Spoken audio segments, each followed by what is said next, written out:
Petite pause chez nous à présent avec notre spécialiste du web, Julia. On va s'intéresser à la toute-puissance des États-Unis sur le net. Et les Américains sont eux, j'allais dire, c'est eux qui ont inventé le système, quoi. Internet, après tout. Complètement, ce sont les pères fondateurs du web, ce sont les grandes universités américaines qui, pour la première fois, ont envisagé une connexion informatique entre deux ordinateurs placés à distance. Et on le sait que c'est dans la Silicon Valley que se trouvent toutes les plus grandes entreprises informatiques et Internet du monde entier. Alors, l'omniprésence de l'Internet aux États-Unis, elle est dans tout, William. C'est-à-dire que la majorité des ordinateurs qu'on utilise sont vendus avec un système d'exploitation qui appartient à Microsoft ou à Apple. Si vous voulez surfer sur la toile, vous allez utiliser des moteurs de recherche, des navigateurs qui sont américains. Vous allez avoir des boîtes mail qui vont être elles aussi américaines.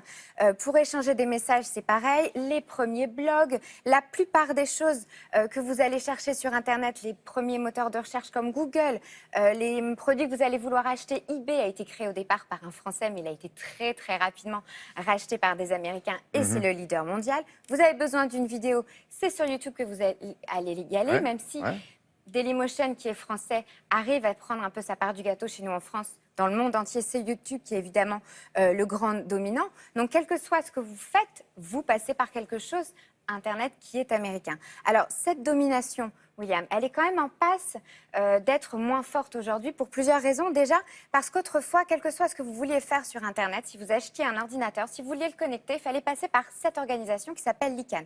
C'était elle qui vous desservait votre adresse IP. Alors, c'est un peu technique, mais quel que soit l'endroit où vous vous trouvez dans le monde, si vous voulez être connecté à Internet, il fallait passer par ça. Si vous voulez une extension comme .fr ou .com, il fallait passer par l'ICANN. Sauf que depuis le 1er octobre 2016, il y a un mois, cet organisme n'est plus américain, elle est internationalisée, donc autonome. Et ça, c'est très, très important pour l'Internet du monde entier. Et puis, il faut savoir aussi qu'aujourd'hui, dans le monde, vous avez des chiffres qui montrent plusieurs choses. C'est-à-dire que jusqu'en 2008, les États-Unis ont été les champions du monde du web. Ils ont été dépassés en 2008 par la Chine, qui a aujourd'hui 668 millions d'internautes. Vous voyez, les États-Unis ne sont plus que troisième. C'est-à-dire qu'en 8 ans, ils ont... Vous avez vu la part qu'ils ont maintenant aujourd'hui. Ils ont été dépassés par l'Inde en 2015. Nous sommes 9e avec la France, avec 50 millions d'internautes en France. Et si on devait citer, là, pour terminer rapidement, les personnalités américaines les plus présentes sur le net?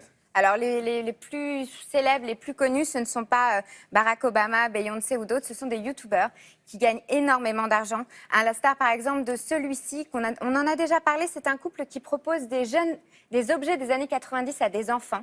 Eux font un carton sur Internet, ce sont les plus puissants. Et vous avez aussi cet internaute qui gagne 3 millions par an grâce à ça. Vous savez ce qu'il fait? Il regarde des jeux vidéo, il se filme en jouant, et c'est comme ça qu'il gagne sa vie. C'est tout? C'est tout. C'est bien, ça. Et il cartonne. Mais il n'y a qu'un boulot comme ça, il n'y en a pas deux. Il n'a que ça. Il gagne à peu près 2 millions d'euros par an. Merci beaucoup, Julia.